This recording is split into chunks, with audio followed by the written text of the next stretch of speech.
Ana shu Yevropada Alp tog'larining ustidan samolyot uchib ketar ekan. O 10.000 metr balandlikda, 10 kilometr. Birdan samolyot shu bir yonib ketdi-da, 2-3 ga bo'linib turib, odamlar quladi.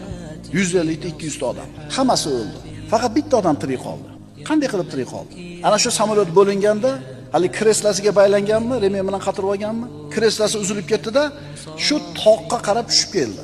Holatini tasavvur qiling-da. Nimalar o'tadi ko'zini oldida? Bir 2 minut tushar, 3 minut tushar, tezlik bilan tushadi-da.